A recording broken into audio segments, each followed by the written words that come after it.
বেশিরভাগ মানুষের ধারণা ডাইনোসর হলো বড়, হিংস্র ও বিলুপ্ত সরীসৃপ জাতীয় প্রাণী। বড় পরিসরে এমন ধারণা সত্যও বটে, কিন্তু কিছু ভুল ধারণাও আছে। সব ধরনের গড়নের আকারের ডাইনোসর পৃথিবীতে এসেছিল। এরা এখন পর্যন্ত পৃথিবীতে আসা স্থলভাগের সবচেয়ে বৃহৎ প্রাণী, কিন্তু এদের একটা বড় অংশের আকৃতি পাখির চেয়েও ছোট ছিল, অনেকটা কবুতর কিংবা মুরগির মতো।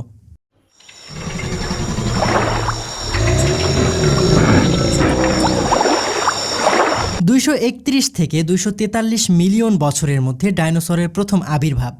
17.7 কোটি বছর ধরে পৃথিবীতে এদের বিচরণ ছিল। পাখি সদৃশ ডাইনোসর ছাড়া 6,55,00,000 বছর আগে এদের বিলুপ্তি ঘটে। সে সময় ঠিক কী ঘটেছিল বিজ্ঞানীরা সে বিষয়ে পুরো একমত নন, কিন্তু এই বিলুপ্তির পেছনে উল্কাপাত বা গ্রহাণুর আঘাতকে বেশ বড় করে দেখা হয়। এছাড়াও অগ্ন্যুৎপাত থেকে রাসায়নিক নিঃসরণ, জলবায়ু পরিবর্তন সহ অন্য কারণগুলোও বিবেচনা করা হয়। ধারণা করা হয় 6,60,00,000 বছর আগে অন্তত 10 থেকে 15 কিলোমিটার প্রশস্ত গ্রহাণুর আঘাতে পৃথিবী থেকে ডাইনোসর বিলুপ্ত হয়ে যায়। কিন্তু গত বছর যুক্তরাজ্যের ইউনিভার্সিটি অফ রিডিং ও ব্রিসলের বিজ্ঞানীরা ডাইনোসরের ফসিলের পরীক্ষা নিরীক্ষা করে বলেন, ওই উল্কাপাত বা গ্রহাণুর আঘাতের অন্তত 5 কোটি বছর আগেই ডাইনোসরের বিলুপ্তির প্রক্রিয়া শুরু হয়ে গিয়েছিল। গ্রহাণুর আঘাতে সেটি একেবারে শেষ হয়ে যায়। পরিবর্তিত পৃথিবীর সঙ্গে খাপ খাইয়ে নিতে না পারার কারণেই ডাইনোসর বিলুপ্ত হয়ে যাচ্ছিল বলে মনে করেন বিজ্ঞানীরা বলেছেন, ডাইনোসরের জন্মের সময় পৃথিবী ছিল উষ্ণ, কিন্তু দিনে দিনে পৃথিবী শীতল হয়ে আসতে শুরু করে। সমুদ্রের পানির উচ্চতাও নেমে যেতে শুরু করে। এর ফলে ডাইনোসর বিলুপ্ত হতে শুরু করে। ডাইনোসরের সঙ্গে স্তন্যপায়ী প্রাণীর জন্ম অনেকটা একই সময়ে হলেও স্তন্যপায়ী প্রাণীরা শীতল পৃথিবীর সঙ্গে খাপ খাইয়ে নেয়। শুধু বৃহৎ আকারের ডাইনোসরগুলোই বিলুপ্ত হয়েছে, বেশিরভাগ বিশেষজ্ঞ এমনটাই মনে করেন। এ পর্যন্ত আবিষ্কৃত ফসিলে দেখা যাচ্ছে অতি উচ্চতর কিছু ডাইনোসরের দেহে পালক অথবা পাখি সদৃশ কিছু দিয়ে আবৃত ছিল, কিন্তু তাদের মধ্যে অনেকেই উড়তে পারতো না এবং সম্ভবত এগুলো পিছলে পিছলে চলতেও পারতো না।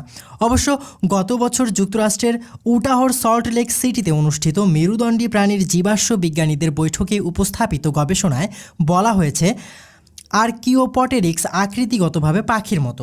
দীর্ঘদিন পর্যন্ত এটিকেই ভূমি থেকে উড়ন্ত প্রথম পাখি হিসেবে বিবেচনা করা হতো। যদিও এটা বেশি দূর পর্যন্ত উড়তে পারতো না, এর পরিবর্তে পালকগুলো সম্ভবত বাচ্চাগুলোকে উষ্ণ রাখতে কিংবা সংকেত পাঠাতে সাহায্য করত। বেশিরভাগ বিজ্ঞানী মনে করে বিলুপ্ত হয়ে যাওয়া টেরাসোর নামে উড়ন্ত সরীসৃপরা ছিল ডাইনোসর। তারা ডাইনোসরের নিকটাত্মীয়ও বটে, কিন্তু টেকনিক্যালি তারা ডাইনোসর নয়। টেরাসোরদের হাড় ছিল ফাঁপা, মস্তিষ্ক ও চোখও ছিল তুলনামূলকভাবে বড়, ভাঁজ করা চামড়া হাত বরাবর প্রসারিত ছিল। 6.6 কোটি বছর আগে গণহারে বিলুপ্তির আগ পর্যন্ত এদের অস্তিত্ব ছিল। ডোডো পাখির মতোই তাদের পরিণতি হয়েছিল।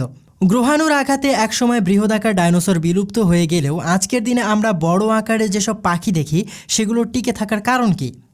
বিজ্ঞানীরা বলছেন, এর জন্য পাখিরা তাদের ঠোঁটওয়ালা পূর্বপুরুষদের কাছে ঋণী। আসলে পাখি সদৃশ ডাইনোসরের ছিল দন্তহীন ঠোঁট। এগুলো গ্রহাণুর আঘাতের পর প্রচণ্ড ঠান্ডার ভেতরেও বেঁচে থাকতে সক্ষম হয়েছিল, আর এদের বেঁচে যাওয়ার মূল কারণ খাদ্যাভ্যাস। ধারণা করা হয় গ্রহাণুর আঘাতের কারণে আমূল বদলে গিয়েছিল পৃথিবীর জলবায়ু। মরে গিয়েছিল সব গাছপালা, কোনো ফসলও হতো না।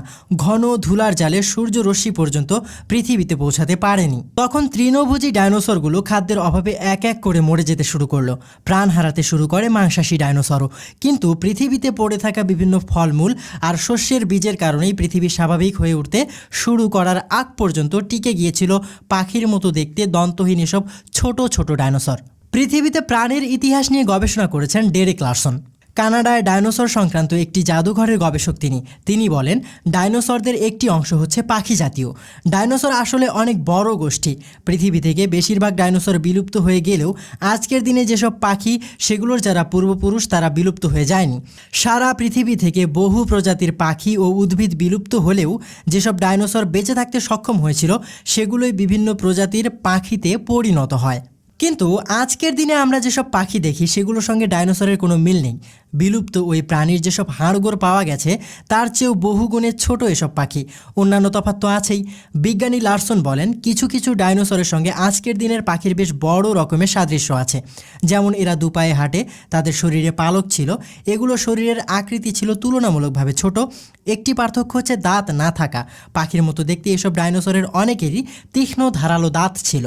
মূলত খাবার হিসেবে পশু পাখি খেতেই তারা এই দাঁত ব্যবহার করত, কিন্তু এগুলো বিলুপ্ত হয়ে গেছে। কিন্তু ওইসব পাখি টিকে গেছে যেগুলোর লম্বা লম্বা ঠোঁট ছিল। পাখির মতো দেখতে ডাইনোসরের জীবাশ্ম নিয়েই গবেষণা করেছেন এই বিজ্ঞানী। 3000-এর বেশি দাঁত তিনি অণুবীক্ষণ যন্ত্র দিয়ে পরীক্ষা করে দেখেছেন। সেগুলোর মাপ নিয়েছেন, বোঝার চেষ্টা করেছেন কোটি কোটি বছর ধরে এসব ডাইনোসরের দাঁতের আকার আকৃতিতে ঠিক কী ধরনের পরিবর্তন ঘটেছে। গত শতকে প্রথম ডাইনোসরের ফসিল শনাক্ত করা হয়। 1842 সালে জীবাশ্মবিদ রিচার্ড ওয়েন প্রথম ডাইনোসোরিয়া ট্যাক্সনটির নামকরণ করেন। গ্রিক শব্দ ডেনোস ও সরাস থেকে ডাইনোসর শব্দের উৎপত্তি। ডিনোস শব্দের অর্থ ভয়ঙ্কর এবং সরাস শব্দের অর্থ টিকটিকি বা সরীসৃপ। যদিও ডাইনোসরেরা আসলে টিকটিকি নয়, এরা আলাদা ধরনের সরীসৃপ যাদের শারীরিক গঠন ও কার্যকলাপ আধুনিক সরীসৃপদের থেকে আলাদা। বিজ্ঞানীরা ডাইনোসরকে দুটি বর্গে ভাগ করেছেন, সরিস্কিয়া ও অর্নিথিস্কিয়া। নিতম্বের হাড়ের গঠনের উপর ভিত্তি করে এই বিভাজন। টিরানোসরাস রেক্স, ডাইনোনিকাস ও ভেলোসিরাপ্টরের মতো সবচেয়ে পরিচিত ডাইনোসরগুলো সরিস্কিয়া বর্গের অন্তর্ভুক্ত। লম্বা গলার এসব ডাইনোসরের বেশ বড় ও তীক্ষ্ণ দাঁত, লম্বা নখ ছিল।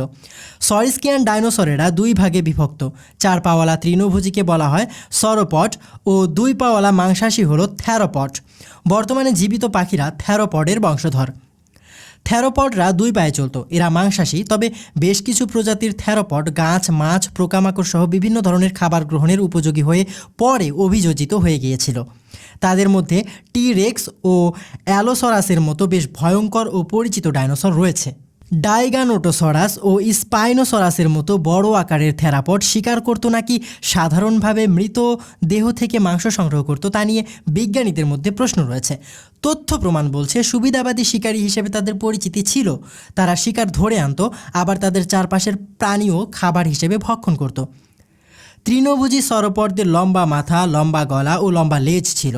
এখন পর্যন্ত এরাই হলো পৃথিবীতে চলা সবচেয়ে বড় প্রাণী, কিন্তু তাদের মস্তিষ্ক ছিল ছোট।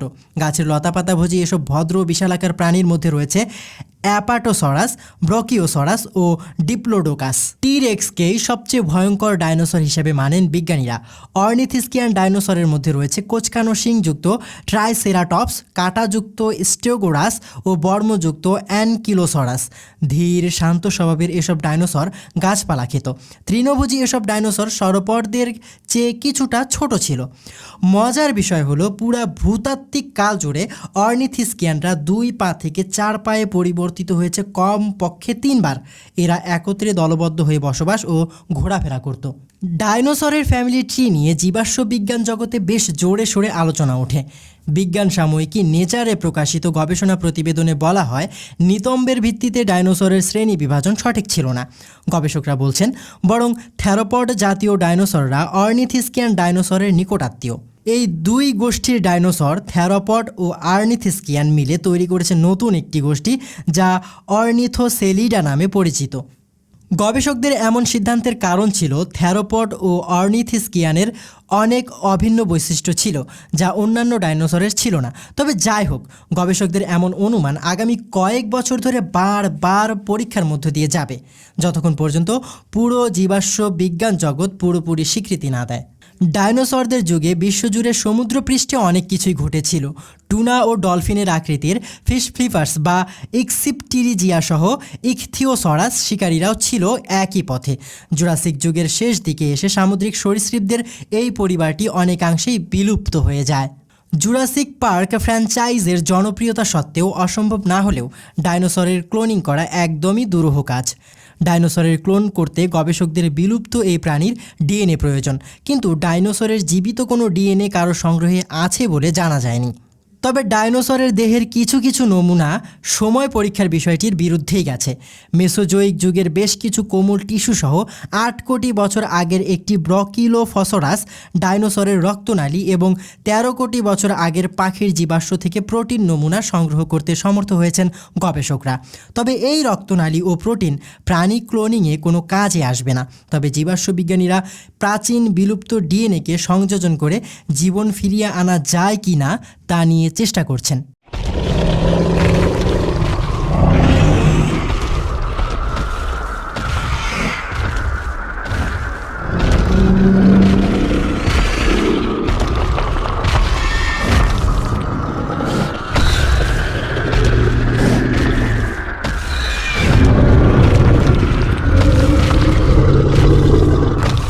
প্রিয় দর্শক, আজকের এই ভিডিওটি কেমন লাগলো তা অবশ্যই কমেন্ট বক্সে কমেন্ট করে জানাবেন এবং পরবর্তীতে কী ধরনের ভিডিও দেখতে চান সে বিষয়েও লিখতে ভুলবেন না।